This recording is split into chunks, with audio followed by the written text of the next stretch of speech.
Donc voilà, bonjour Hervé Letellier et merci d'être avec nous. Tout d'abord, je vais vous présenter le prix Macondo qui est un bébé du confinement.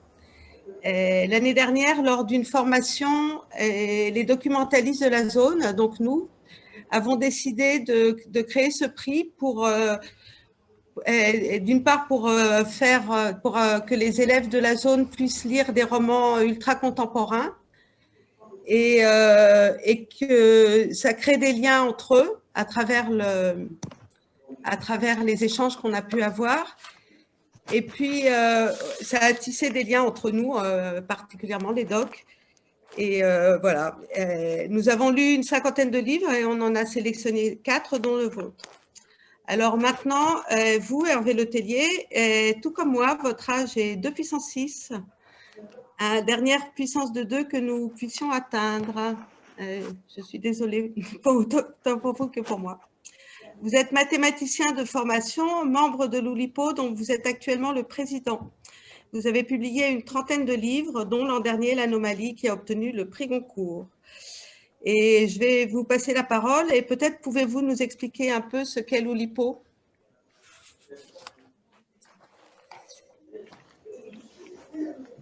Oui, très bien. Je vais commencer peut-être d'ailleurs par expliquer ce que c'est que l'Oulipo. C'est un groupe de travail qui réunit des écrivains, des scientifiques, des linguistes, des anciens pataphysiciens. Alors, je ne vais pas revenir sur ce que c'est que le collège de pataphysique, mais c'est un petit groupe qui est né après la Seconde Guerre mondiale, donc ça ne nous rajeunit pas, dans les années 50, et qui a regroupé une partie de ce qu'on peut appeler l'intelligentsia parisienne du quartier latin.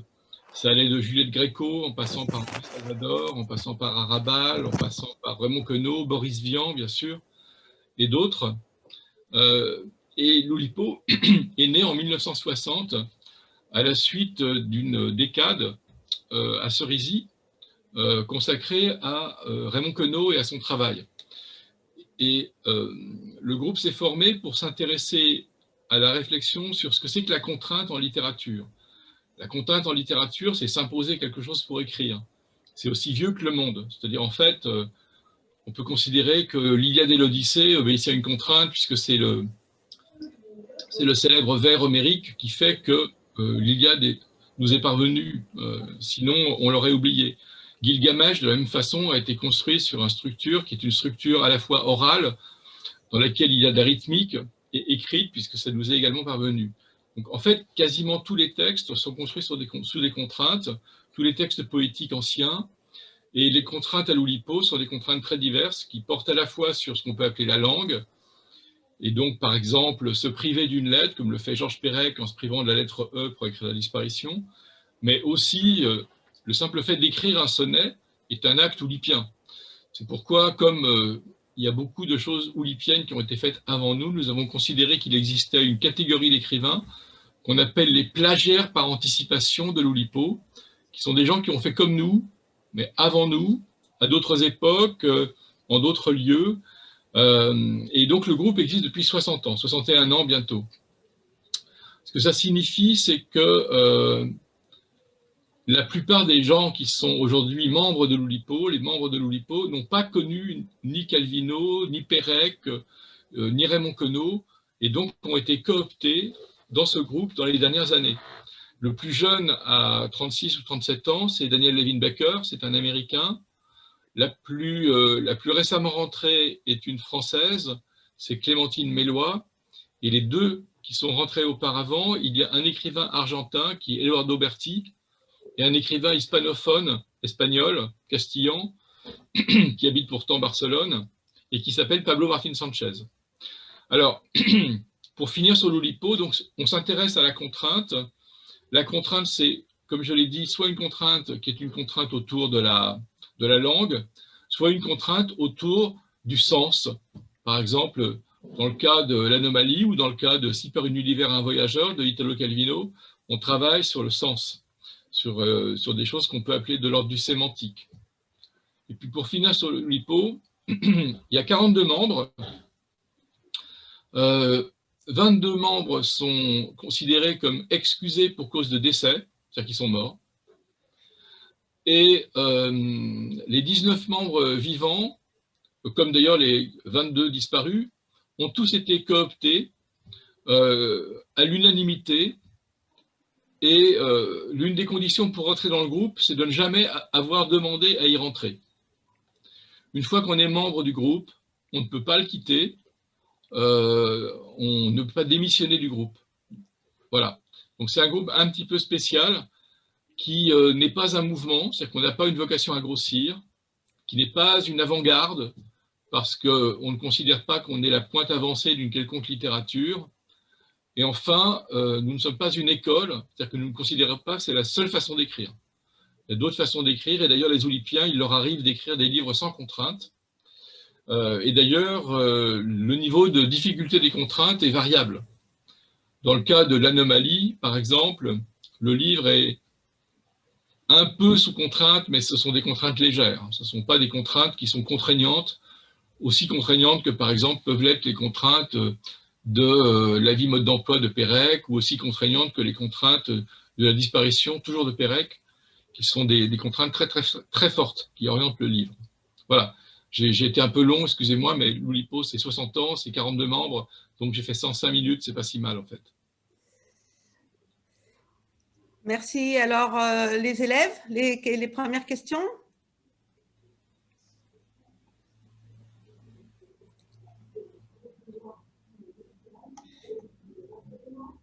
Qui se lance en premier? Oui.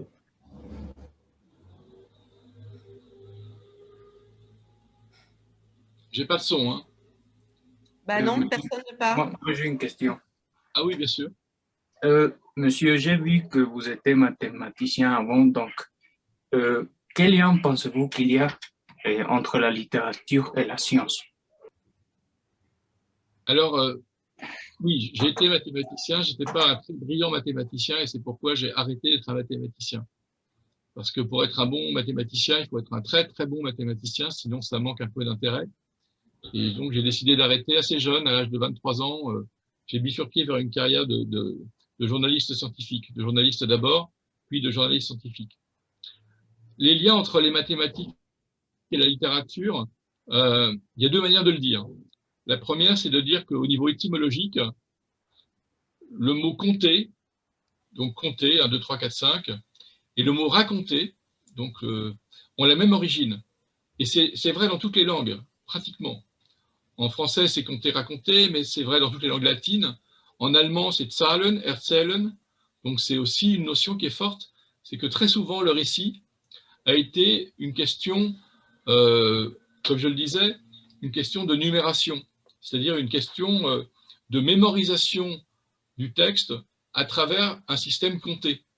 Et c'est une des raisons pour lesquelles, dans presque toutes les langues, les deux mots sont très proches l'un de l'autre. Alors ça, c'est ce qu'on peut appeler une partie de la dimension mathématique, qui est l'arithmétique.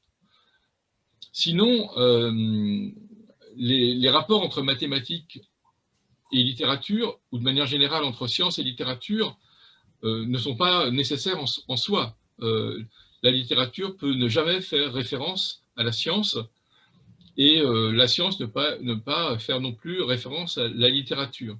Il se trouve que les mathématiques sont un langage, ça fait quand même un point commun, et que dans les travaux des Oulipiens, en tout cas, il y a toujours une tendance à travailler avec des notions qui sont des notions mathématiques, comme la permutation, comme la privation, comme la projection, comme le comptage, l'arithmétique, et comme aussi des formes géométriques, comme par exemple l'utilisation pour les langues alphabétiques de poèmes dont le nombre de lettres par phrase est compté, ce qui permet d'avoir un poème qui est ce qu'on appelle chez nous un poème isocèle, qui est un poème qui a physiquement une forme extrêmement précise et qui s'inscrit dans la page de manière très organisée.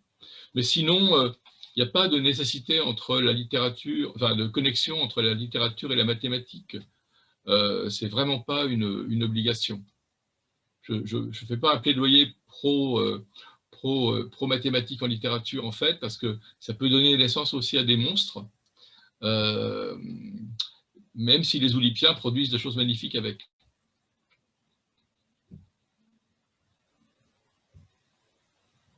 Je vais juste finir sur l'exemple de la permutation sur lequel je n'ai pas développé. La permutation, c'est le fait qu'on puisse combiner des choses entre elles. Il y a un poème de Raymond Queneau, enfin, il y a un système de poèmes de Raymond Queneau qui s'appelle 100 000 milliards de poèmes. Si j'avais été un tout petit peu organisé, j'aurais préparé une sorte de petite pile de livres à côté de moi pour vous les montrer, mais qui est un livre à languettes dans lequel on déplace les différentes languettes du poème pour obtenir à chaque fois un poème différent. Donc il y a 10 poèmes qui sont découpés, ça fait 14 languettes, et toutes ces languettes en permutant donnent un poème à chaque fois différent. Et ça s'appelle 100 000 milliards de poèmes. Je crois que l'une des documentalistes s'est levée pour aller le chercher, donc je pense qu'on va vous le montrer. Voilà, il est là. Vous voyez les languettes, et en déplaçant les languettes, on obtient à chaque fois un poème différent. Alors c'est un jeu qui n'est pas seulement... Voilà. Là en ce moment, avec des amis musiciens, on est en train de faire une chanson qui s'appelle 100 000 milliards de chansons, et qui fonctionne sur le même principe, dans lequel chacun va lire, ou chanter même, un vers, et le système musical va permettre d'obtenir une chanson qui sera à chaque fois avec la même mélodie, mais chantée par différentes personnes, avec la voix qui va superposer dessus. Ça devrait être pas mal, et ça obéira à un système de permutation.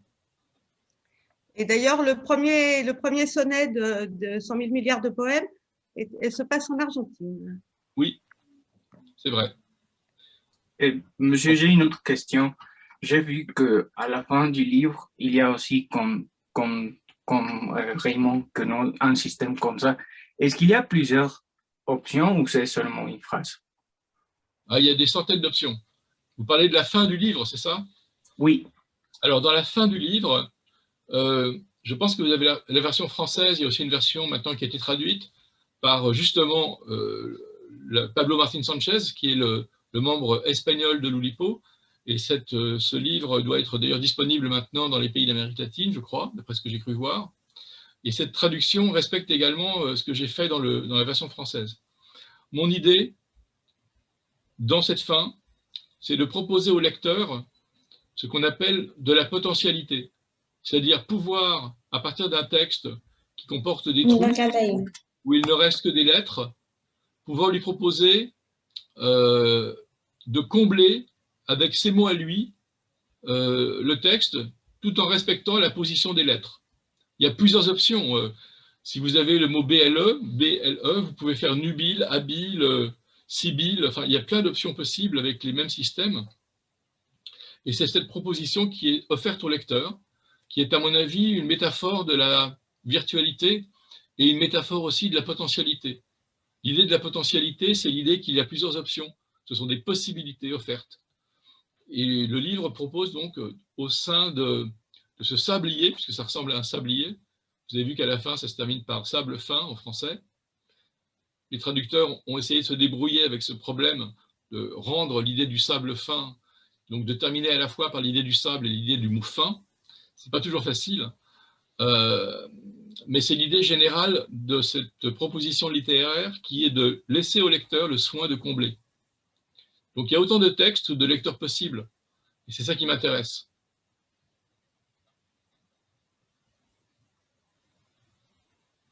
J'ai déjà reçu de la part de lecteurs français une centaine de textes, tous différents.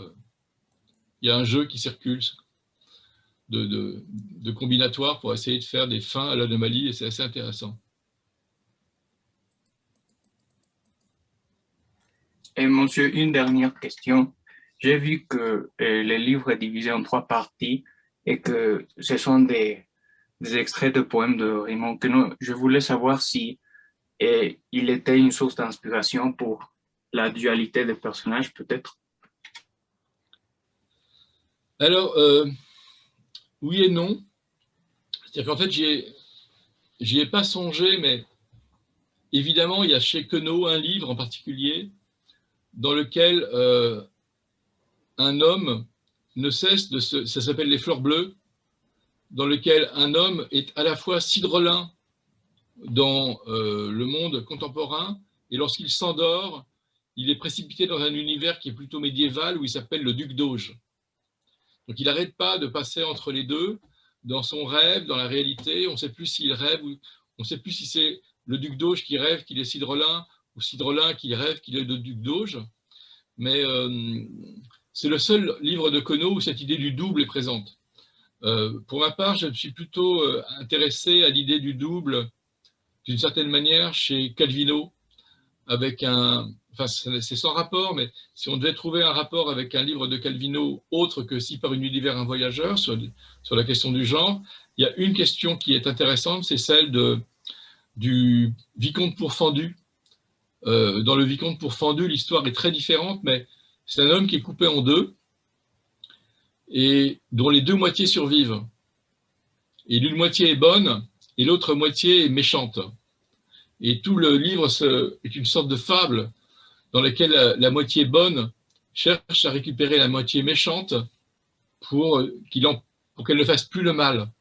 Et en fait, en lisant le livre, on comprend que la moitié qui est bonne, en voulant faire le bien, fait le mal. Enfin, c'est une réflexion philosophique de Calvino sur la division en deux des personnalités. Donc là aussi, l'idée du double est présente. De toute façon, l'idée du double est présente en littérature de manière quasiment depuis la nuit des temps. Enfin, le personnage à la fois de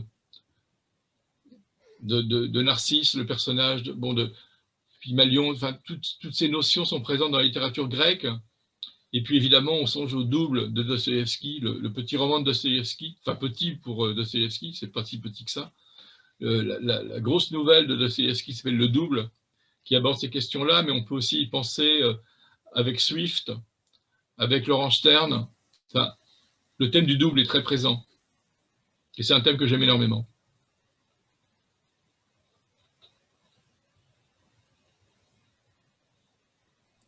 Merci. D'autres questions? Je suis Rebecca Gazi de La Paz. J'aimerais savoir si le fait que le livre de Victor Misel s'appelle aussi Anomalie est-il une coïncidence? Disons que à partir du moment où je faisais un livre intérieur, il était évident pour moi que le livre intérieur devait porter le titre du livre extérieur. C'est-à-dire qu'il fallait qu'il y ait un effet de miroir entre le livre écrit par Victor Misel au moment où il est dépressif et suicidaire et le livre publié chez Gallimard et qui, à la fin, lorsqu'on lit le dernier chapitre, peut être interprété comme le livre qu'a écrit Victor Misel lui-même. Le dernier chapitre peut laisser l'ambiguïté sur cette question et proposer au lecteur une solution de lecture qui serait de dire que le livre qu'il est en train de lire physiquement est le livre qu'a écrit Victor Misel. J'ai même failli écrire à un moment donné qu'il allait l'écrire sous pseudonyme, de manière à laisser penser que Hervé Letellier était le pseudonyme de Victor Misel.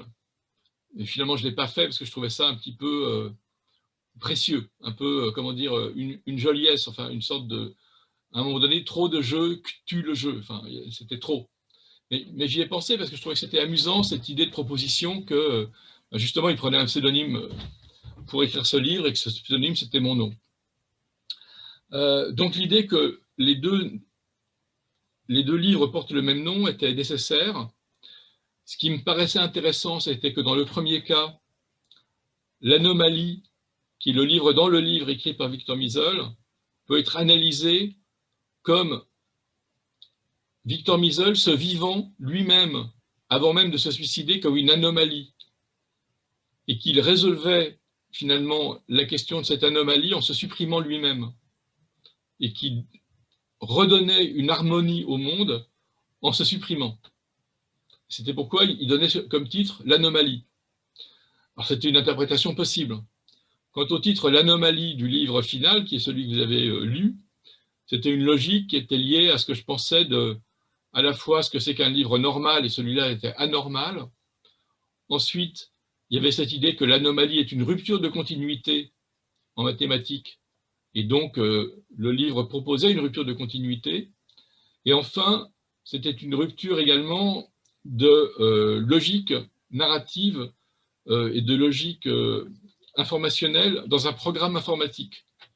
Donc, c'est aussi l'autre terme d'anomalie, c'est ça. C'est ce qu'on appelle aussi un bug. Mais il faut se souvenir qu'avant de s'appeler un bug, on appelait ça une anomalie. Vous savez qu'on appelle ça un bug parce que les premiers ordinateurs étaient des ordinateurs physiques avec des câblages en fil électrique et que les cafards, les bugs, brûlaient sur les fils électriques. Et c'est pourquoi c'est devenu un bug. C'est parce que le cafard faisait sauter le câblage. Mais au départ, on disait une anomalie pour parler d'un... Le premier ordinateur, c'est un ordinateur qu'on appelle l'ENIAC, qui a servi à fabriquer la bombe atomique et qui a été créé par un homme qui s'appelle von Neumann. Et il y avait beaucoup de cafards à l'endroit où il travaillait, parce que c'était à Los Alamos. Et c'était son principal problème, c'était les insectes. C'est pourquoi c'est devenu un bug. Mais c'est l'idée que c'est l'anomalie, c'est ça. C'est d'abord une erreur informatique. Je ne sais pas si j'ai répondu, mais j'essaie de couvrir le champ. Oui, merci. D'autres questions? J'ai une question. Oui. Est-ce que vous avez eu, je suppose que dans un premier temps, vous avez eu plusieurs versions pour votre histoire. Et est-ce que vous pourriez nous raconter un peu sur celle-ci et nous expliquer pourquoi vous avez choisi la version actuelle? Alors, excusez-moi, mais je n'ai pas extrêmement bien compris la question, en fait. Que généralement, dans un premier temps, avant d'écrire une histoire, on crée plusieurs versions, je suppose. Et si c'est le cas, est-ce que vous pourriez expliquer ces histoires et pourquoi vous avez choisi la version actuelle qu'on a? Alors, en fait, je vais répondre à votre question telle que je l'ai comprise et telle que je peux y répondre. Ce livre, tel qu'il est conçu, il pourrait être extrêmement différent. Vous avez remarqué que les débuts sont très modulaires. C'est-à-dire que si je prends la première partie, je pourrais presque bouger tous les chapitres entre eux et ne pas commencer par le tueur à gages, commencer par l'histoire de André, ou commencer par l'histoire de Lucie, ou commencer par l'histoire de l'avion, ou commencer par l'histoire de Markel. Donc il y a autant de manières d'organiser le livre qu'il y a de chapitres dans la première partie. Moi, j'avais une structure de plan qui était très claire. Je voulais une première partie qui soit la présentation, une deuxième partie qui soit les explications ou les non-explications, et une troisième partie qui soit les confrontations. Alors, je n'allais pas les appeler sous ces parties-là, mais à un moment donné, j'avais presque ça, présentation, explication, confrontation, mais j'ai changé pour avoir une première partie qui s'appelait Plus noir que le ciel, et ensuite les deux autres parties qui sont La vie est un songe, dit-on, et La chanson du néant, qui sont effectivement 3 extraits de poèmes de Queneau. Mais le choix qui est un choix important pour un auteur, et ça obéit à une règle qui est une règle tacite, qui ressort de ce qu'on appelle la théorie des commencements, c'est qu'il faut se donner une logique narrative qui soit celle qu'on veut conserver pendant tout le livre, ou de jouer avec cette logique narrative. Et moi, j'avais décidé de 2 à la fois, c'est-à-dire de vouloir commencer par Blake pour avoir une rentrée du lecteur dans le livre qui soit extrêmement vive et violente, c'est-à-dire qu'on rentre dans un livre d'une manière extrêmement vive, par un pastiche hommage à la série noire, à ce qu'on appelle le roman noir. Et donc, j'ai écrit un personnage de tueur à gages qui était professionnel jusqu'au bout des doigts et qui allait constituer la matière du premier chapitre. Et ensuite, je rentrais dans un chapitre plus doux, un chapitre, je crois bien que c'est le chapitre consacré à Victor Misol, et puis j'ai plus l'ordre exact, mais enfin, j'avais fixé un ordre qui était un ordre de contraste et un ordre de continuité simultanément. Donc il fallait à la fois que je fasse passer le lecteur d'une vivacité d'écriture à une plus grande lenteur, puis ensuite à quelque chose de drôle, puis à quelque chose de tragique. Et donc je me suis organisé de cette manière, de manière à ce que le lecteur, dès le départ, comprenne qu'il avait affaire à un kaléidoscope, une sorte de système narratif extrêmement complexe, mais surtout il ne fallait pas que je le décourage. Donc sur la question des différentes versions, En fait, c'est exactement comme le livre de Raymond Queneau avec mes languettes. J'avais différentes façons d'organiser mes différents chapitres au départ. J'en ai figé une parce que malheureusement, les romans doivent être lus dans un ordre linéaire, mais il y avait d'autres possibilités. On pouvait les lire de manière absolument différente. Et d'ailleurs, j'avais à un moment donné pensé proposer tout à fait à la fin, après la première table des matières, à une deuxième table des matières, qui était une table des matières où on ne se serait intéressé que à des personnages précis et à proposer des lectures du roman avec certains personnages seulement, en éliminant tous les autres. C'est-à-dire que j'aurais fait histoire de Blake, histoire de Johanna, histoire de Victor, histoire etc. Et on aurait vu à ce moment-là apparaître des styles romanesques extrêmement différents les uns des autres. Par exemple, c'est un livre dont on me dit parfois qu'on sourit ou qu'on peut trouver ça humoristique, mais si on se concentre uniquement sur les parties consacrées à David Markel, on ne sourit jamais.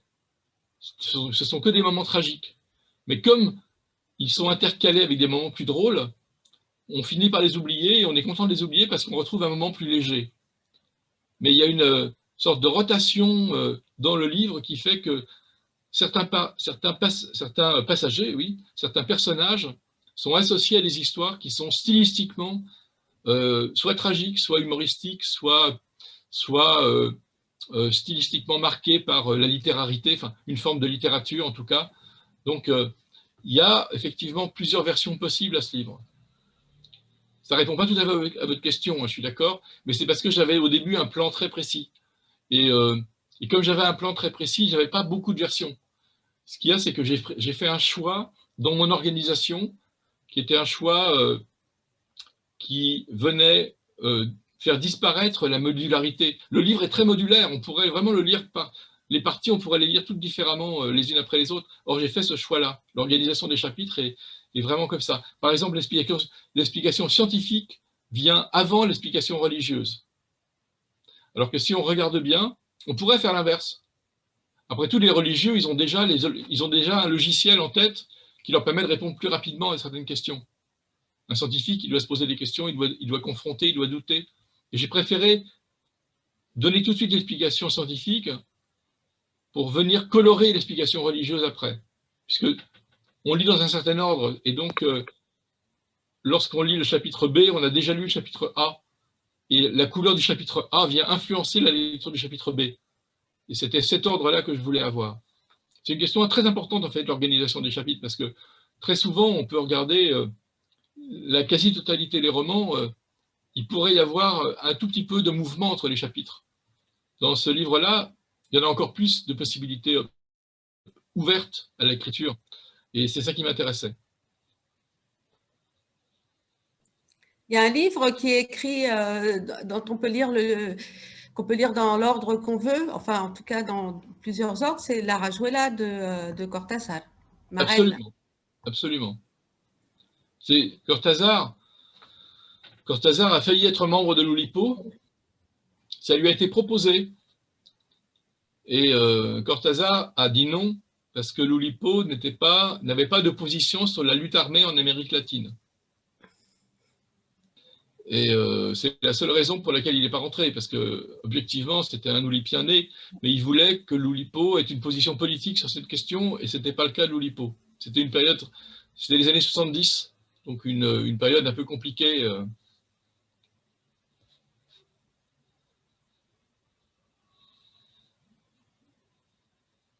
Il y a un autre livre comme ça qui peut se lire dans tous les sens.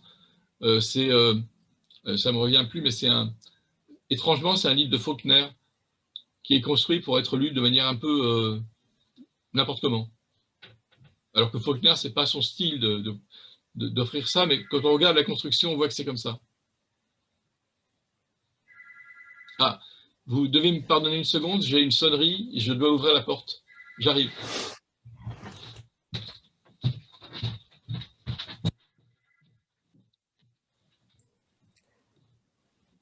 Bon, il y avait une autre élève qui avait une question à poser, donc dès le retour d'Hervé, tu la poses ta question? Ok. Voilà, pardon, excusez-moi. Quelqu'un a oublié ses clés.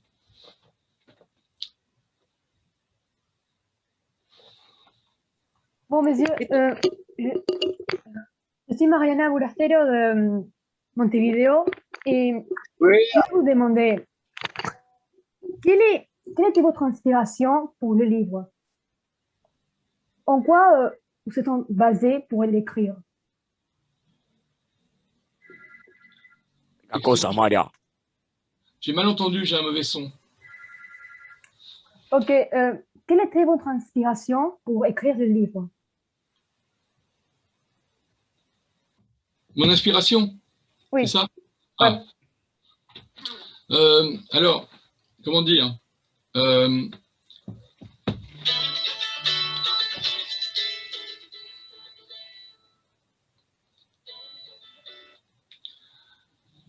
Le principe était surtout pour moi de travailler sur deux questions qui m'intéressaient véritablement.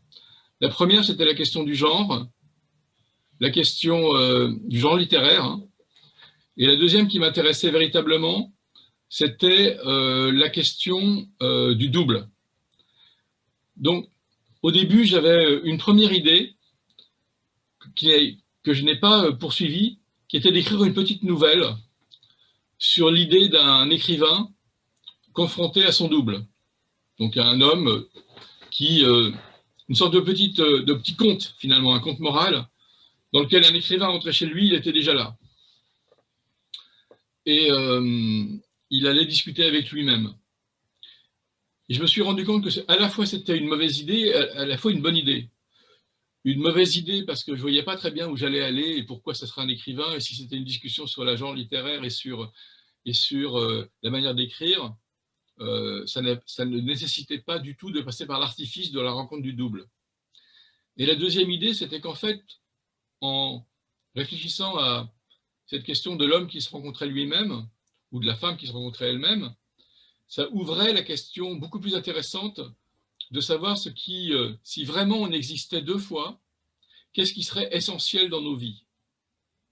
Alors, une fois je me suis dit que c'était ça un vrai sujet, c'est allé tout seul. C'est-à-dire que je me suis dit, et c'est comme ça que j'ai construit le livre, je me suis dit, bien, si je m'étais confronté à moi-même, il y aurait différentes situations possibles. La première, ça serait de discuter tranquillement avec moi-même. La deuxième, ça serait de comprendre que cet autre moi-même menaçait de me prendre des choses dans ma propre vie. Je ne sais pas, menaçait de me prendre des choses qui ne sont pas matérielles, parce que je peux partager mon frigidaire avec quelqu'un, mais me prendre ma compagne ou me prendre, voilà, ou décider qu'il avait autant de droits sur telle ou telle relation que moi, relation avec un parent, enfin j'ai plus de parents, mais enfin, c'était l'idée possible. Et je me suis dit d'un seul coup, mais ça crée vraiment un enjeu qui est un enjeu de questionnement sur qu'est-ce qui est essentiel dans nos vies. Et à partir du moment où je me suis posé cette question de l'essentiel dans nos vies, j'ai construit le livre assez facilement en déterminant 8 situations emblématiques qui sont en gros éliminer son adversaire, enfin éliminer son double, se sacrifier pour laisser la place à son double, ce que fait Johanna, collaborer avec son double, être indifférent, être un conseiller pour son double, parce que ce qu'on a vécu, voilà, regarder son double mourir et s'interroger sur sa propre vie, etc. Et j'ai éliminé comme ça exactement 10 situations. J'en ai éliminé 2, parce que ça faisait trop de personnages, j'avais vraiment peur de perdre mon lecteur. J'en ai éliminé 2, je veux bien vous les dire d'ailleurs, c'est pas un problème. Et je suis donc resté sur cette idée de travailler sur ces 8 situations. Ensuite, après avoir eu ces 8 situations, j'ai décidé de faire une sorte de distribution cinématographique. C'est-à-dire de me dire, voilà, le sacrifice, qui va porter le rôle de la personne qui se sacrifie. Et comme je voulais tous les genres, tous les sexes, tous les âges, j'ai décidé que la personne qui allait se sacrifier était une jeune femme qui allait se sacrifier dans un amour parce qu'elle sentait que, de toute façon, il y avait une menace et que la menace était personnifiée par un double qui était enceinte alors qu'elle-même ne l'était pas. Donc ça m'a construit des histoires, si vous voulez, à partir de situations. Donc en fait, la question de l'inspiration, pour moi, dans ce livre en particulier, elle vient d'une idée toute simple qui est « je suis deux, qu'est-ce que je fais ?» Et une fois que je l'ai formulée, c'est allé assez facilement. J'ai vraiment fait un tableau des situations possibles et j'ai créé des personnages pour porter ces situations. Le personnage de Johanna qui, par exemple, comprend que face à une double d'elle-même qui est enceinte, elle ne peut pas lutter et qu'il faut qu'elle accepte de se retirer du jeu, quitte à décider de ne plus aimer celui qu'elle aimait, ça m'intéressait. Le personnage de Blake, le tueur à gages, qui lui décide tout simplement de supprimer son double, c'est la chose la plus simple. Voilà. Et entre les deux, entre le sacrifice et le meurtre, il y a toute une palette de situations, et j'ai traité toutes les palettes. Alors je vais vous dire les deux que j'ai supprimés, quand même, parce que c'est assez intéressant avec le recul. J'ai supprimé une dame qui était atteinte de la maladie d'Alzheimer et qui se retrouvait face à elle-même et qui était finalement assez contente de retrouver une femme qui avait les mêmes souvenirs qu'elle, mais qu'elle ne reconnaissait pas, qui était elle-même et avec qui elle pouvait établir un dialogue. Donc ça faisait une sorte de petite comédie, mais que j'ai supprimée.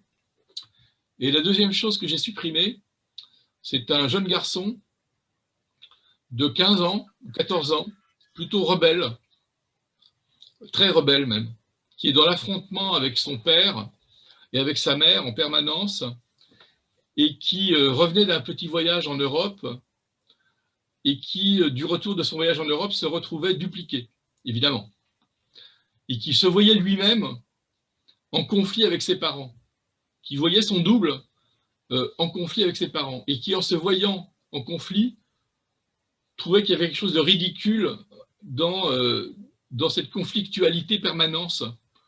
Et donc, il s'interrogeait sur ce que c'est que la rébellion, sur la rébellion adolescente en tout cas. Et ça lui faisait une sorte de réflexion en se regardant lui-même, où il se trouvait un petit peu ridicule parfois, ou parfois il trouvait qu'il avait raison et il soutenait son double, et parfois il se regardait et vraiment il se trouvait ridicule. Et je trouvais ça assez rigolo. Mais ça faisait beaucoup de personnages et je ne voyais pas très bien comment traiter celui-là, puis j'avais envie de le traiter autrement. Donc je l'ai supprimé. Voilà. Donc ça, la question de l'inspiration est une question à l'Oulipo qui est presque secondaire souvent. C'est-à-dire qu'on se pose la question de ce qu'on veut traiter comme question, et puis ça donne naissance à une situation, à une fiction, pardon.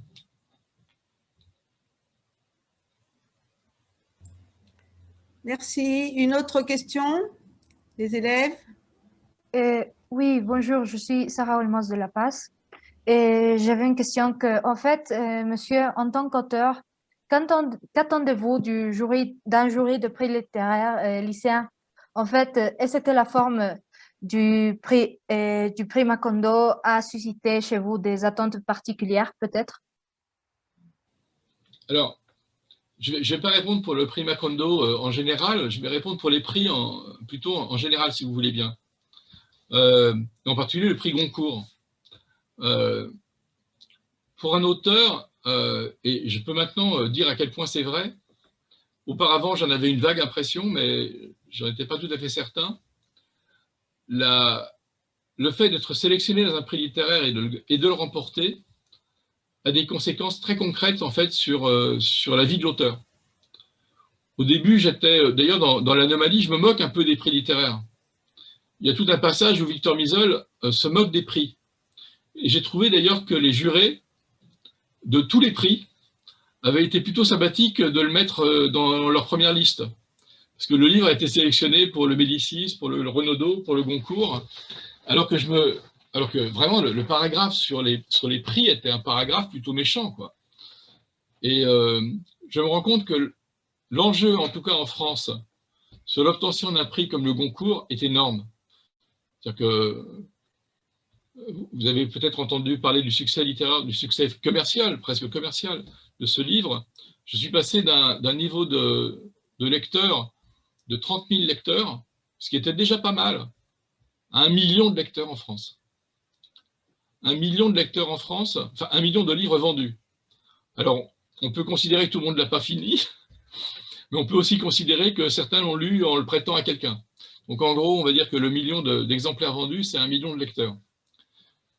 Mais c'est absolument énorme. C'est-à-dire que d'un seul coup, la conséquence que ça a sur votre vie quotidienne, ça redonne de la vie à tous vos livres. Donc les prix littéraires, ils ont à mon avis deux vocations. D'abord pour les auteurs, à leur permettre de faire découvrir leur travail à des lecteurs qui peut-être ne l'auraient pas lu s'il n'y avait pas la bande rouge autour, parce que la bande rouge, ça compte, en France en tout cas. Et le deuxième phénomène, c'est que les jurys eux-mêmes prennent conscience, à travers la diversité de ce qui est offert dans le panel du travail des auteurs, de l'incroyable diversité de ce qui est proposé en fait en matière de livres à une rentrée littéraire ou même simplement en faisant une sélection d'ouvrages. Vous m'avez vous-même dit au début que vous aviez sélectionné ce livre parmi de nombreux autres et qu'il y en a beaucoup d'autres que vous avez été amené à lire. C'est formidable de découvrir tous les livres qui sont présents dans une sélection. Quand j'ai vu que j'étais en lice pour pas mal de prix, j'ai une tendance à lire pas mal la rentrée littéraire en France. Je lis une dizaine de livres qui sont en général des livres d'amis. Par exemple, dans la dernière liste du Goncourt, on était 4, et sur les 4, j'ai un ami qui est Camille de Toledo. Et donc j'avais lu son livre bien avant à Camille. Je trouvais vraiment très bien, c'est un très bon livre. Et idem, dans la liste du Renaudot, j'avais lu 3 ou 4 livres d'amis qui étaient présents. La liste du Féminin, j'avais lu le livre de Serge Joncourt. Donc c'est l'occasion de découvrir toute une série de formes d'écriture et toute une série de travaux littéraires extrêmement diversifiés. Et je trouve que voilà, l'enjeu des prix, c'est ça, c'est de faire apparaître au public des livres tous différents les uns des autres, avec des formes très, très diverses, et simultanément de pouvoir permettre à des auteurs qui jusqu'à présent étaient peu connus d'être lus par un grand public. Et je dois dire que là, en l'occurrence, pour moi et quelques autres, le Goncourt a joué été un facteur décisif en termes de visibilité et donc de lisibilité. Est-ce que vous aimeriez être juré d'un prix littéraire? Non, moi je détesterais ça. Je déteste être, je voudrais surtout pas être membre d'un jury. Je le suis parfois, hein, parce que c'est difficile de refuser. Je le suis pour des jurys de nouvelles. Parce que c'est une forme que j'aime énormément et qui souvent est faite par des jeunes auteurs. Mais un jury comme le Goncourt ou un jury comme le Renaudot, ou comme le Médicis ou le Féminin, j'hésiterais vraiment à y rentrer. Je trouve que c'est la meilleure façon de se faire des ennemis ou des faux amis. Et c'est bien d'être un peu en dehors de tout ça. Voilà. En même temps, j'ai des pressions pour rentrer dans certains jurés, de devenir juré de certains prix, et je sens que ça va être difficile de refuser indéfiniment, quoi. Mais je vais y rentrer à reculons. Et je sais que je vais le devenir, mais je vais y rentrer à reculons. La pression sur les à peu près 200 jurés du prix Macondo, je pense qu'elle sera moins forte.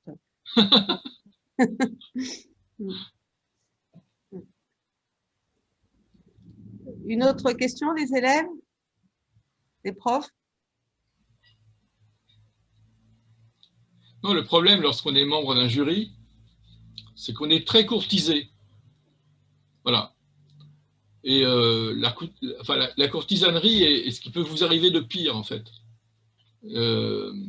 Parce que d'un seul coup, on est dans une position qui est une position où il y a une demande qui n'a pas lieu d'être, quoi. On aimerait être un petit peu dégagé de ces questions. et on ne l'est pas du tout, en fait. Donc c'est très difficile de dire à quelqu'un dont on sait que c'est un ami, mais dont on n'a pas aimé le livre, qu'on ne va pas soutenir son livre. Parce qu'il m'arrive d'avoir des livres d'amis que je n'aime pas. Hein, voilà. Et c'est difficile de soutenir des livres qu'on n'aime pas. Même si... Donc c'est une situation compliquée d'être juré. Vraiment compliquée.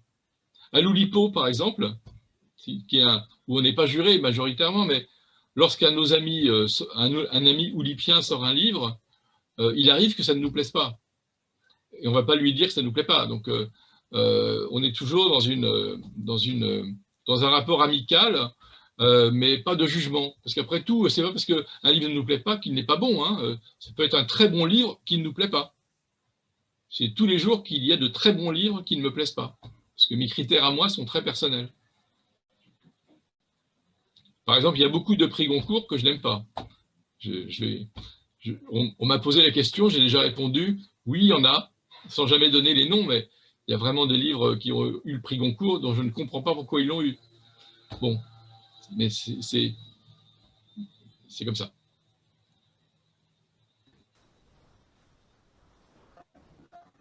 J'espère qu'un jour, on se fera courtiser au prix Macondo. Mais vous l'êtes, là, je fais un show de courtisan, là.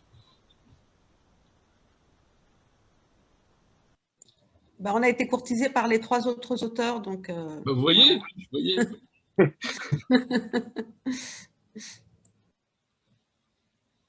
Non, de toute façon, les auteurs aiment bien être confrontés, je ne parle pas des jurys, mais aiment bien être confrontés à des lecteurs. Ce n'est pas forcément à des jurés qui sont confrontés. Là, en l'occurrence, moi, je suis confronté à des lecteurs. Et c'est ça qui est intéressant. C'est-à-dire que j'ai même oublié que le prix Macondo était à remettre. Je croyais qu'il avait déjà été remis. Vous voyez, je suis très, très désorganisé en ce moment. J'ai des grosses journées. Donc, je ne savais pas comment c'était organisé. Donc, alors oui, je souhaite l'avoir, premièrement, que ça soit clair. Mais surtout, c'est des lecteurs qu'on a en face de soi. C'est-à-dire que ce qu'on est heureux de faire, c'est pas de défendre son livre, c'est d'en parler. C'est-à-dire d'expliquer des choses sur ce qu'on a voulu faire, sur la manière dont ça a pu être reçu, sur la manière dont on l'a construit, les logiques qui prévalent à des choix narratifs. Ça, c'est extrêmement intéressant pour un auteur de le faire. Après, l'idée qu'il soit sélectionné, je pense que pour tous les auteurs avec qui vous avez discuté, c'est assez secondaire au fond. Leur plaisir, je suis absolument persuadé qu'il était lié au désir d'expliquer leur livre et de faire partager leur joie de l'avoir écrit avec d'autres. Parce que quand même, c'est une création, c'est-à-dire qu'à un moment donné, comme toutes les créations, c'est quand même un enfant, quoi. Et cet enfant, on va le défendre, quoi. On va essayer de comprendre pourquoi on l'a écrit, et plus on est amené à en parler, plus on comprend pourquoi on a écrit. C'est ça qui est intéressant aussi. D'ailleurs, c'est ce qui m'arrive. J'en ai beaucoup parlé de ce livre, et maintenant je vois presque le livre que j'ai écrit. Je le vois mieux, en fait. J'ai beau l'avoir écrit il y a 2 ans, enfin il y a 1 an et demi, maintenant que j'en parle beaucoup, je commence à le comprendre, mon livre. Beaucoup mieux qu'avant. Alors, c'est extrêmement intéressant pour nous aussi de vous entendre aujourd'hui et d'avoir entendu les 3 autres auteurs cette semaine. On apprend aussi la manière dont vous écrivez et comment vous vient l'inspiration, grâce à la question de notre élève de la passe. Les élèves qui étaient là hier et qui ont écouté l'intervention de Mireille Gagné peuvent constater que l'inspiration vient de manière très différente selon les auteurs aussi. Je me permets de faire ce petit commentaire parce que la différence est quand même assez marquante entre Mireille Gagné qui voit l'inspiration lui arriver comme un raz-de-marée contre lequel elle ne peut rien faire et où vite, il faut qu'elle écrive de manière presque compulsive sur un bout de table. Et chez Hervé Letellier, donc, qui travaille sous la contrainte productive, avec une structure et qui est plus organisée que ce qu'il le dit.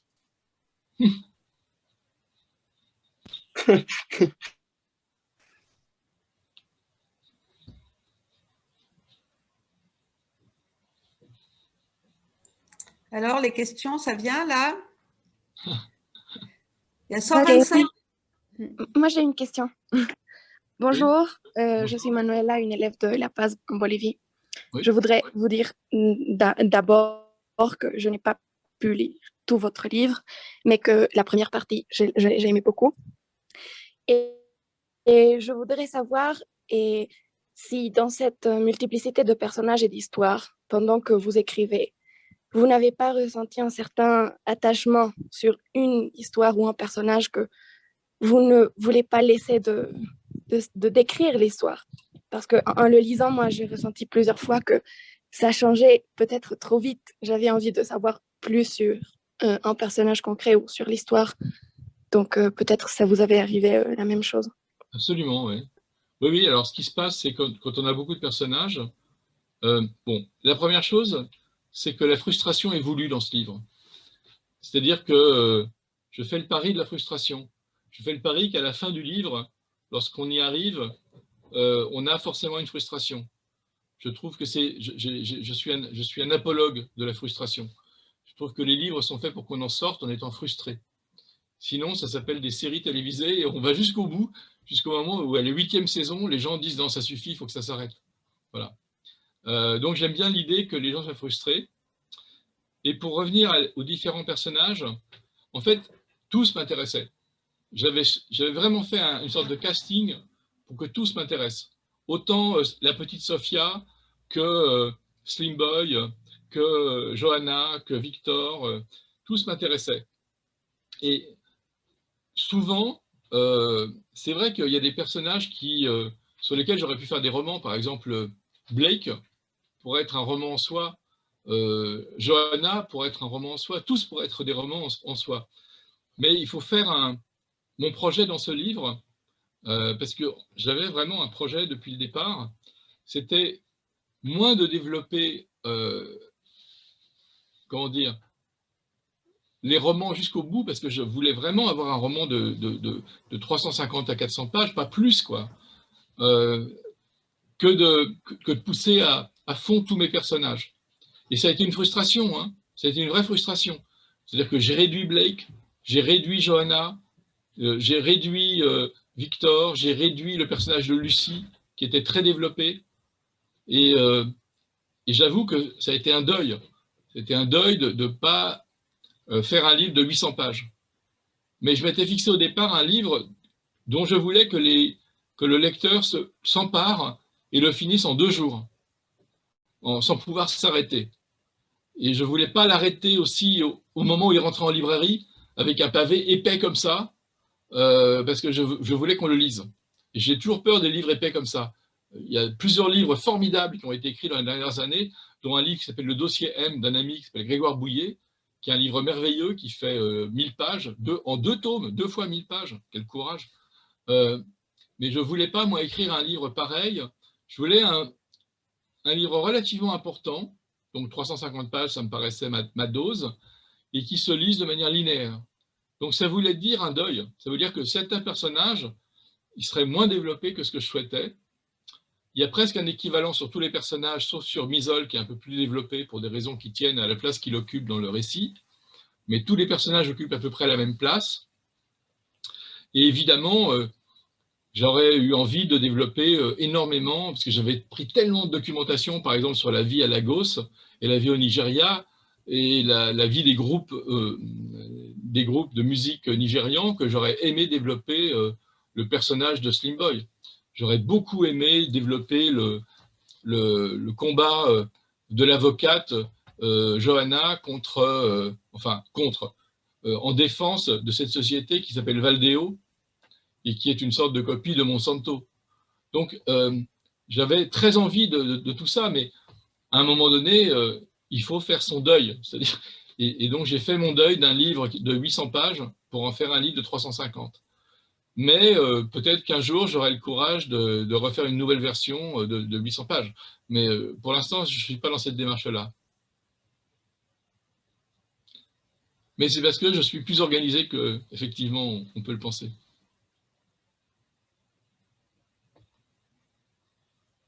Je voulais vous demander si j'ai relevé que 2 fois dans le livre au moins, si je n'en ai pas laissé passer, vous aviez pastiché L'Incipit de Guerre et Paix, qui est le titre de votre roman précédent. Alors, est-ce que c'est un clin d'œil à votre roman ou à Tolstoï? C'est pas Anna Karénine, pardon. Anna Karénine.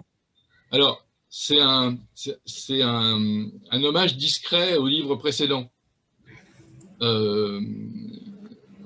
Mais il y a des lecteurs qui ne l'ont pas vu et c'est très bien. Parce que le principe tout de même de la référence culturelle, c'est qu'elle ne soit pas une référence culturelle. C'est-à-dire que certains le voient et que ça n'arrête personne d'autre.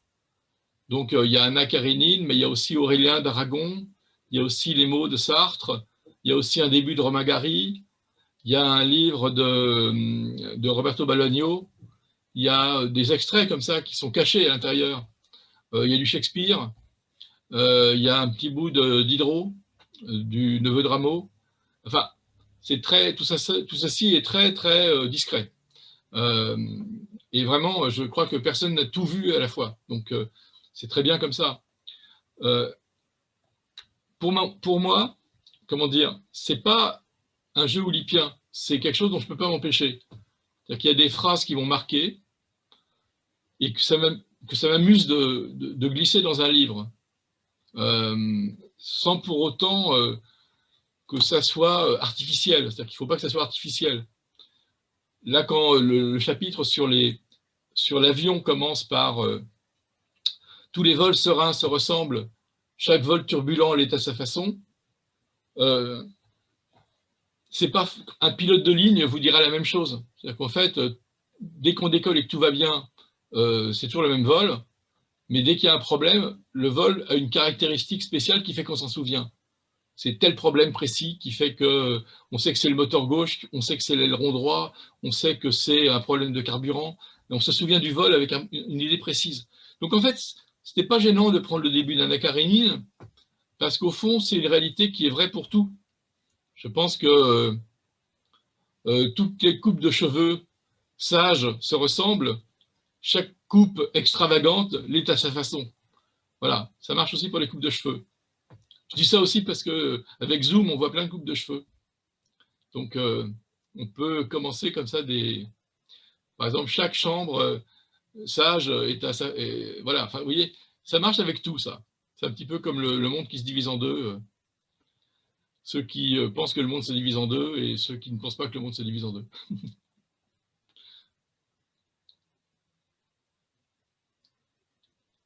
J'aime beaucoup l'intertextualité. Je pense que c'est un jeu très amusant avec le lecteur. Parce que c'est un jeu avec le lecteur.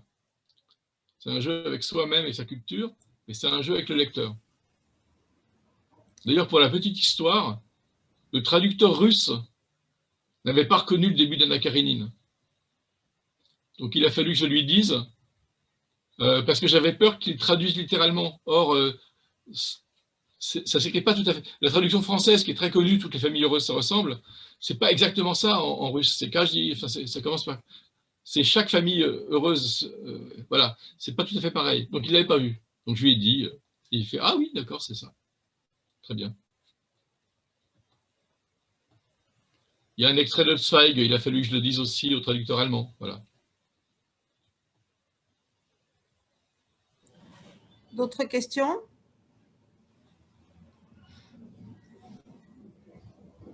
Oui, bonjour. Je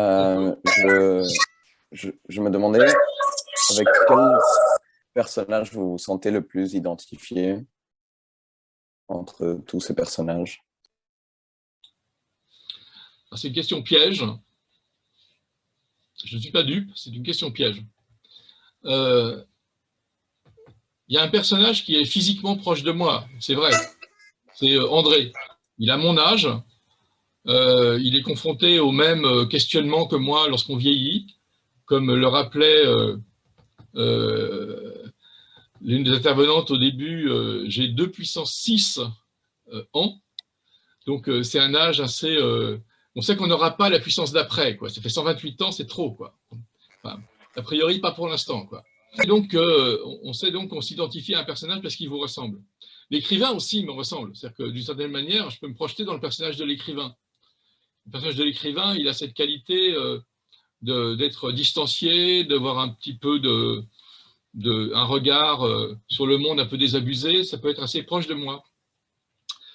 Mais simultanément, lorsqu'on se met à écrire, on se rend compte que des personnages auxquels on ne s'attendait pas du tout vont devenir extrêmement proches de nous. Par exemple, le personnage de Slim Boy, je l'aime énormément. C'est-à-dire que j'aurais vraiment pu écrire un livre sur Slim Boy et devenir Slim Boy le temps d'un livre complet. Le personnage de Lucie, qui est une jeune femme avec un homme plus âgé et qui s'interroge sur en fait, ce qu'elle désire dans cette relation, je la comprends totalement. Et on peut multiplier les exemples. J'ai un son de retour. Oui, ça va? Oui, j'ai supprimé l'élève, je ne sais pas qui c'était. Oui, supprimer l'élève, c'est bien, c'est à la Blake. Donc, le principe de l'écriture d'un roman et d'une fiction, c'est justement qu'on puisse se projeter dans un personnage. Ce que dit Flaubert en disant Emma Bovary, c'est moi, c'est quelque chose qu'il faut tout le temps avoir en tête. Dès qu'on commence à écrire avec l'idée qu'on est un personnage donné, on doit rentrer dans sa tête et se l'approprier. Même si ce personnage, il est un peu fou, même s'il est raciste, même s'il est sexiste, il faut pouvoir rentrer dans sa tête alors c'est pas pour autant qu'on va rentrer en empathie avec lui, mais il faut pouvoir rentrer dans sa tête pour le faire vivre. Et donc, il y a des moments où j'étais content de rentrer dans la tête de Blake, qui est un assassin, content de rentrer dans la tête du président de Valdeo, qui est un parfait abruti, content de rentrer dans la tête du fou qui est Jacob Evans, qui est ce fondamentaliste chrétien qui va aller assassiner. On est heureux de rentrer dans ces têtes-là parce que c'est tellement différent de nous que c'est un voyage. On fait un voyage chez quelqu'un, quoi, dans un cerveau qui est très différent du nôtre. Et c'est un enjeu aussi intéressant parce que si on ne fait pas ce voyage nous-mêmes, le lecteur ne le fait pas. Il ne peut pas rentrer dans ce personnage-là. Donc, par exemple, Jacob Evans, parfois j'en sors un petit peu dans le chapitre parce que je ne peux pas être en permanence dans Jacob Evans, mais c'est intéressant d'être dans cette tête d'homme habité par la foi et d'habité par la conviction qu'il est porteur d'un message, qu'il est porteur d'une mission, qu'il est porteur d'un destin et qu'il va commettre un crime parce que tout est justifié dans son acte. Il faut pouvoir rentrer dans sa tête. Donc, c'est une bonne question, l'idée de l'identification, mais c'est une question dont il faut se méfier parce qu'elle interdirait d'écrire si on voulait vraiment s'identifier trop à un personnage. Et tout le travail, c'est un travail sur ce qu'on appelle en littérature le discours indirect libre, qui est une forme qui m'intéresse extraordinairement et sur laquelle vous avez certainement travaillé, qui est l'idée que lorsqu'on n'utilise pas le « je » dans un livre, la voix des personnages, néanmoins, doit rentrer dans la narration, et c'est cette voix qui doit porter le sens de la pensée, de la psyché du personnage dont on parle. Et parfois, on en ressort. Et ce qui est difficile au niveau narratif, et ce qui est difficile au niveau de l'écriture, c'est de basculer de la pensée du personnage et de sa manière de parler pour revenir à une manière de parler qui est celle d'un narrateur objectif et distant. Et donc, c'est quitter un personnage pour entrer dans autre chose. Et ça, c'est quelque chose que j'ai pas mal travaillé techniquement dans l'anomalie. Parce que parfois, l'écriture est un travail technique. Hein. Je veux bien tout ce qu'on veut sur l'inspiration, mais au bout d'un moment, c'est un travail un peu technique. C'est pas grave que ce soit technique. Les écrivains doivent être techniques. Philippe Roth est un écrivain technique. Rabelais est un écrivain technique, Flaubert est un écrivain incroyablement technique. Et il faut accepter un petit peu cette technicité et apprendre d'eux. Romain Gary est un écrivain très très technique, malgré la fluidité avec laquelle il écrit. C'est un écrivain incroyablement technique. Donc cette technicité, elle vient justement supporter, soutenir, pardon pour l'anglicisme, elle vient soutenir le discours justement d'introspection des personnages pour que justement on puisse faire participer le lecteur à la psyché d'un personnage. Voilà. J'étais un peu long, mais comme la question portait sur qu'est-ce que c'est qu'un personnage et qu'est-ce que c'est que l'investissement dans un personnage auquel on s'identifie. Je voulais développer un petit peu parce que c'est dans un livre aussi divers et aussi multiple, je suis même amené à rentrer dans la psyché d'un militaire comme Clark qui déteste la guerre à laquelle il participe, mais il faut qu'on puisse être dans sa tête. Donc il faut tout le temps rentrer dans la tête des personnages et en sortir. Et le plus dur, vraiment, c'est pas d'y rentrer, c'est d'arriver à en faire sortir le lecteur pour qu'il comprenne qu'il en est sorti et qu'il est ailleurs. Je pourrais faire un cours complet là-dessus, j'y ai beaucoup réfléchi depuis quelques années et je trouve que c'est une des plus belles choses qui soit en littérature, c'est de faire rentrer le lecteur dans les têtes de personnages.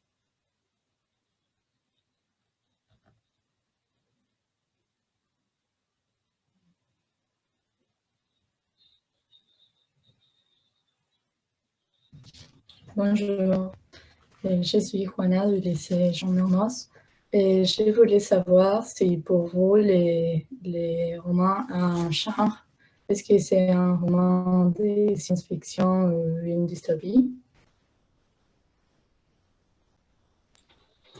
Alors, pour moi, c'est un roman de genre, mais c'est un roman de genre avec un S à genre, donc le pluriel de genre. Et si je devais qualifier le livre, je dirais que c'est une expérience de pensée, c'est-à-dire une proposition d'expérience de pensée, qui propose en fait deux expériences simultanément. La première, c'est qu'est-ce que vous feriez vous face à votre double? Voilà, première expérience toute bête.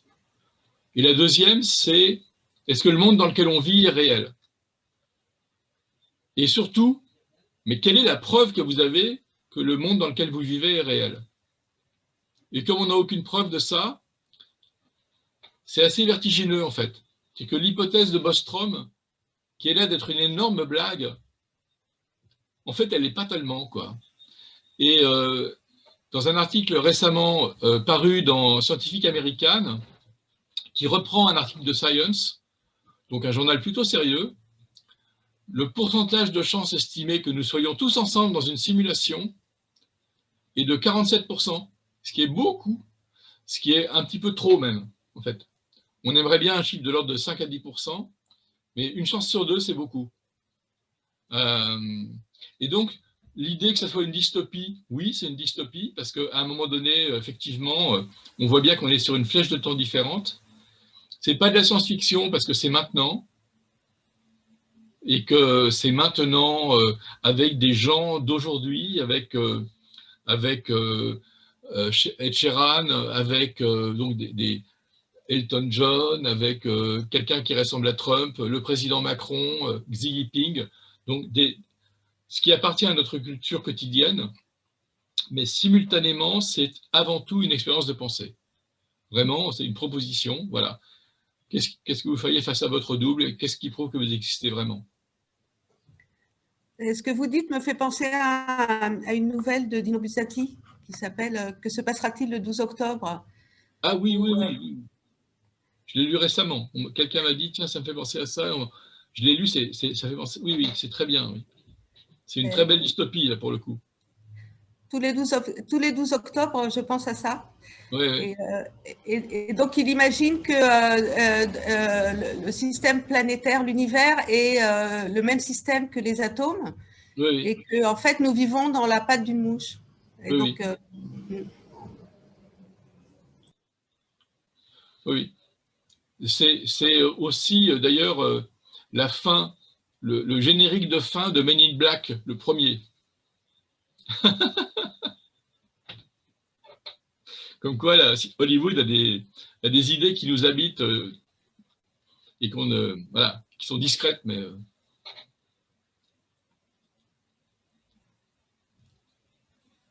Encore une question ou deux? Oui, moi j'ai une question. Bonjour monsieur, c'est de nouveau moi. Maintenant, j'ai la question que maintenant que vous avez obtenu un prix si prestigieux comme le prix Goncourt, en fait, comment vous envisagez votre prochaine création? Est-ce qu'il y a une certaine pression sur cela? Non. En fait, je l'ai eu trop tard. Si j'aurais eu à 40 ans, il y aurait une forte pression. Mais j'ai déjà beaucoup de livres derrière moi. J'ai jamais fait le même livre. Ils sont tous très différents les uns des autres. La moitié de mon activité, c'est le théâtre. J'ai 3 pièces qui vont sortir bientôt au théâtre. Donc ça compte autant pour moi que l'écriture romanesque. Enfin, oui, oui, vraiment, c'est assez important pour moi aussi. Donc, il y a une pression. C'est-à-dire qu'on a vaguement l'impression que les gens attendent le prochain livre. Mais en fait, par chance, les gens ils peuvent lire en attendant ceux d'avant. Et comme il y en a quand même pas mal, ils n'ont qu'à les lire. et puis, dans 1 an, 2 ans, 3 ans, je ferai un nouveau livre. Mais pour l'instant, j'ai pas de pression du tout. Et puis, il ne faut pas oublier que la pression va disparaître. C'est-à-dire que dans 6 mois, il y aura un nouveau Goncourt. Dans 1 an et demi, il y aura un nouveau Goncourt. Et à ce moment-là, je pourrais tranquillement sortir mon livre sans que personne ne m'ennuie. Donc, je ne ressens pas, moi, une forte pression. Par contre, ce qui est vrai, c'est que ça va changer la vie. C'est-à-dire que je sais que le prochain livre sera beaucoup plus lu, mais ça ne va pas pour autant changer le livre lui-même. Pour prendre un exemple extrêmement bête, je ne peux pas faire le fils de l'anomalie, le retour du fils de l'anomalie. J'ai fait le livre une fois et je ne peux pas faire de suite à ce livre. Donc le prochain sera extrêmement différent et j'ai donc pas du tout de pression en fait. Là en ce moment je suis un peu sous pression parce que je vais d'une interview à je voyage, etc. Mais c'est une pression juste sur mon emploi du temps. Ce n'est pas une pression sur la création.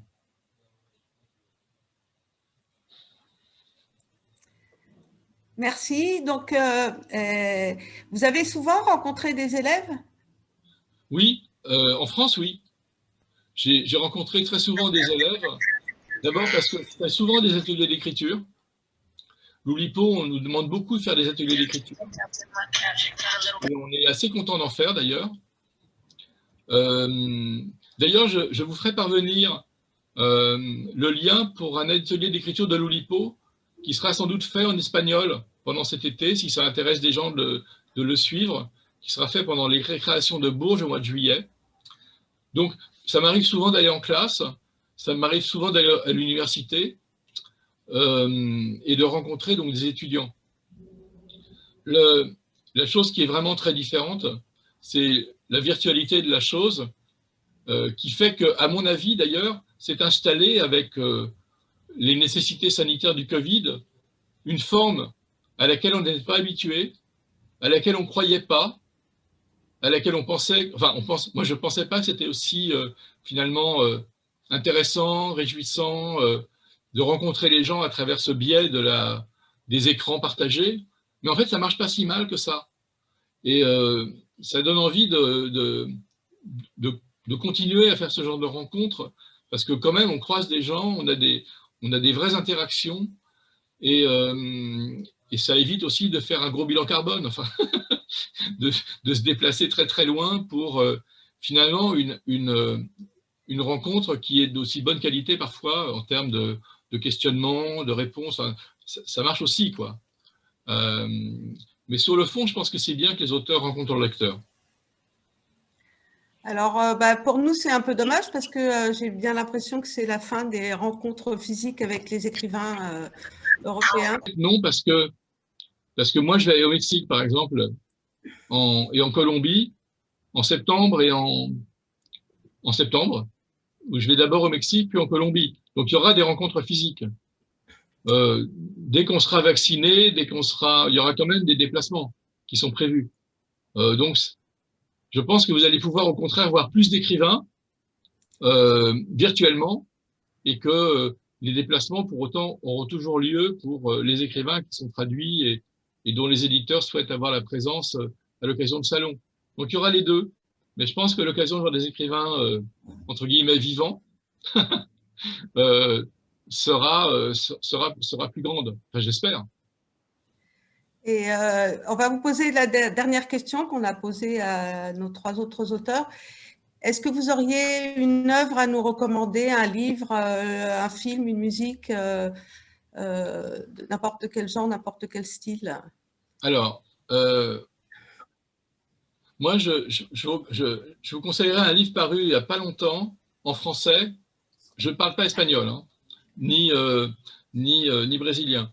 Donc, la première chose que je voudrais recommander, c'est un livre d'Eduardo Berti, qui est un membre de l'Oulipo, autant recommander les amis, et qui est un livre qui s'appelle Un père étranger, Un padre extranjero, qui est paru, je ne sais pas chez qui, mais c'est Eduardo Berti, et c'est un livre formidable sur une enquête entre fiction et réalité où il cherche son père. Et c'est un très beau livre qui sort des canons habituels de l'écriture, parce qu'il est à la fois dans l'enquête et dans la fiction, et c'est très, très, très réussi. Voilà, je ne vous en dis pas plus, mais c'est un très beau livre. Bon, sinon, je pourrais recommander des livres de Calvino, mais ça serait... je préfère recommander un contemporain. Tous les livres de Calvino sont formidables. Donc, voilà. Et puis, sinon, dans les films, j'ai droit à 2, hein.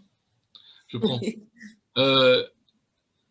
Moi, il y a un film qui m'a beaucoup marqué, qui est un film de Lars von Trier, et qui s'appelle Mélancolia.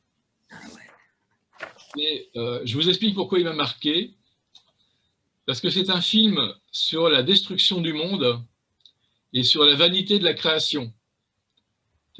C'est un film dans lequel, au-delà du jeu formidable de Kristen Dunst et de Charlotte Gainsbourg, au-delà de ce qui est raconté, c'est quelque chose sur la vanité et sur le fait que tout peut disparaître et qu'après nous, il n'y aura rien. C'est un film complètement désespéré.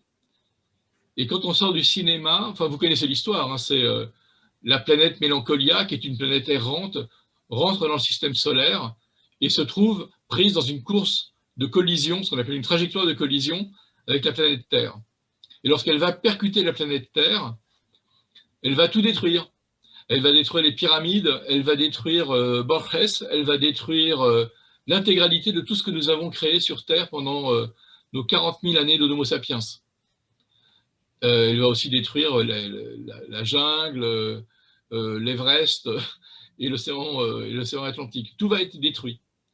Et cette idée de la destruction absolue, moi, ça me fascine, parce que ça questionne finalement la raison pour laquelle on crée. Et la raison pour laquelle nous sommes des écrivains, ou nous sommes des créateurs, ou nous sommes des lecteurs. Et donc, on ne sort pas de ce film totalement comme on y est rentré. Et c'est pour ça que je le recommande. C'est un film très troublant, très très troublant. En plus, Lars von Trier a l'intelligence de détruire la planète Terre dans les 5 premières minutes. Donc c'est réglé, on sait où on va. C'est pas un film américain où à la fin on sauve le monde. Non, non. Tout de suite, il détruit la planète ou quasiment. Et après, on vit les dernières heures de plusieurs personnages. Et je trouve ce film absolument merveilleux. Voilà. Et très dépressiogène. Donc tout à fait recommandable. Merci. Merci beaucoup à vous. Lola demande si vous vouliez nous recommander un deuxième film. Ah, non, j'avais compris qu'il y avait 2 films, mais non, c'était un film et un livre. 2 films et un livre. Ah, attendez, je dois ouvrir la porte une fois de plus. Je reviens. Oui, excusez-moi, bravo. Excusez-moi, c'est même pas la sonnerie de monde. Oui, vous m'avez demandé un deuxième film, c'est ça? Non, je pensais que vous aviez un deuxième film à conseiller, mais sinon, c'est pas grave, c'est très bien. Non, non, bah, voilà, je suis désolé, je suis pris par les téléphones qui sonnent un peu partout. Merci beaucoup cet entretien. Oui, sinon, je conseillerais un film qui est quand même le contraire, qui est un film oulipien et qui s'appelle Un jour sans fin, mais tout le monde l'a vu. C'est Groundhog Day. Voilà, parce que c'est un travail sur le scénario absolument merveilleux et c'est une très belle comédie amoureuse. Voilà, sentimentale, on rit, voilà, c'est formidable. C'est un film je crois que c'est un film de Ramis, mais je ne suis pas tout à fait certain. C'est Harold Ramis, oui. Harold Ramis, hein, oui, c'est ça. Donc voilà, parce que c'est vraiment un film qui scénaristiquement est incroyablement oulipien, une construction qui est sous contrainte incroyable. Et la contrainte est super simple, c'est ça que j'adore, c'est que la contrainte est tellement simple que c'en est fascinant, et ce qui prouve que parfois les idées extrêmement simples donnent des films totalement géniaux. Voilà. Ben, je vous remercie infiniment de cette rencontre. J'espère que vous ferez le bon choix. Et c'est pas forcément moi, mais je sais que vous ferez le bon choix. Et puis passez une très bonne journée, puisque chez vous, il est plusieurs heures de moins, donc vous allez avoir une bonne journée, alors que moi, j'entre dans la nuit. Voilà, enfin, pas vraiment, mais enfin, à bientôt. Eh bien, merci Monsieur Letellier pour cette belle rencontre. Et je vais remontrer le livre dont nous avons parlé au début de cette rencontre, Les 100 000 milliards de poèmes de Raymond Queneau, dont chaque vers est écrit sur une languette, ce qui permet de combiner les sonnets entre eux et d'en fabriquer 100 000 milliards. Et je remercie aussi les élèves qui ont lu 4 livres, ce qui n'est pas forcément évident lorsqu'on a 15 ans, et qui vont, dans la deuxième quinzaine de juin, devoir décider qui va recevoir le premier prix Macondo. Merci, merci à tous. Merci aux élèves, merci à Monsieur Letellier, merci aux profs et aux documentalistes. Voilà, à très bientôt. Merci beaucoup. Merci, monsieur, au revoir. Au revoir, monsieur. Merci. À bientôt. Au revoir. Au revoir. Au revoir. Merci, au revoir.